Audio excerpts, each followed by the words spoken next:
Am I the a-hole for ignoring my estranged mom, even though she's trying to rebuild our relationship?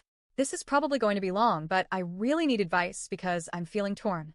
I, 17M, have had a very complicated, painful relationship with my mom, 39F, for most of my life, and especially over the last 5 years. When I was younger, life in our house was chaotic, to put it mildly. My parents fought constantly. I'm not talking about the occasional argument, I mean screaming matches that shook the walls. There was never any peace, and there was always tension in the air. I knew even then that both of them were struggling. They both had serious addictions to drugs, to alcohol, and although my dad definitely played his part in the chaos, my mom was just as much a part of the problem. When I was around 12, everything came crashing down. My mom packed a bag and left. She said she needed time to find herself and couldn't do it anymore. Just like that, she walked out. No plan, no discussion, just gone. She left me, my then 7-year-old brother, and our infant sibling alone with my dad, whose own addiction spiraled even further without her there. I still remember how surreal those days felt. We were basically raising ourselves. There were weeks when we lived off canned food, and I'd help my brother with his homework while my dad was passed out in the other room. After a while, my mom started randomly showing up again. She'd drop by to help cook a meal or change a diaper, then disappear for days or weeks without explanation. It was confusing and upsetting, especially for my youngest brother, who was still a baby and didn't even really understand who she was. For me, every time she left again, it felt like a wound being ripped open all over again. Eventually, after one of her visits, she brought us to our maternal grandparents' house and asked them to take us in. Thankfully, they did. They stepped up in every way imaginable. They gave us food, structure, safety. They enrolled us in school, helped us heal, and slowly gave us a sense of stability we hadn't felt in years. That arrangement was supposed to be temporary, but then my mom disappeared again for a long time. I later found out my grandparents had offered her a place to stay so she could be close to us, but she refused. She wanted to do things on her own, even if it meant being far away from her children. And she stayed gone. Eventually, my grandparents won full custody of me and my brothers. My parents were given visitation rights. At the time, I was still extremely angry with both of them. But when my dad started getting sober and showed consistent effort to reconnect, I gave him another chance. He apologized. He showed up when he said he would. He didn't pretend the past hadn't happened, he owned it.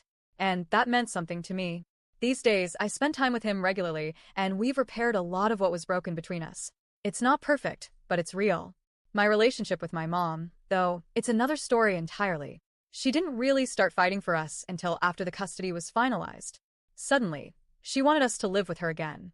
But she had no home, no job, no plan.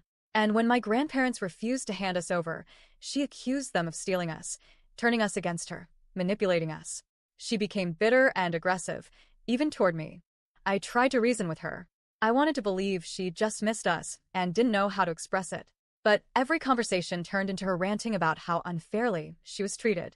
She'd make wild promises about gifts, vacations, days out, and never follow through.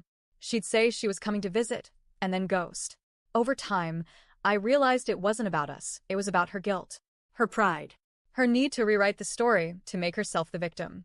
She told me once, when I tried to explain how I felt, that I was just a kid and didn't understand what my grandparents had really done to her, that I was too young to know the truth. And that broke something in me.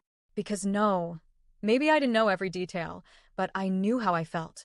And I knew that being stood up over and over, lied to, abandoned, and then gaslit about it was not the kind of love I needed. I started to pull back. I stopped visiting. I stopped responding. I stopped caring. Fast forward to now. She's living several hours away, engaged to someone new, and expecting another baby. She texts me every few weeks. Sometimes she calls. She tells me she's sober now, that she's doing better, that she's trying. She tells me she loves me, that she wants to fix things, that she misses me. And you know what? Part of me believes her. But another part of me just can't go there. Not again. I don't hate her. I do love her somewhere deep down. But the damage she caused isn't something an "I'm better now" text can undo. I was a child when she left. I became the big brother and the parent when she and my dad failed us. I'm the one who held my brother's hand while he cried because he didn't understand why mommy was gone again. I'm the one who felt abandoned again and again while she tried to find herself. Now she wants a relationship, and I'm the one putting up walls. I know she's trying, and I do respect the effort, but I can't bring myself to forgive her yet. Not when every text from her still brings back years of broken promises. So now I'm stuck wondering, AITA for still ignoring my mom, even though she's trying now? Even though she's sober and reaching out? Even though she's technically doing all the right things just years too late?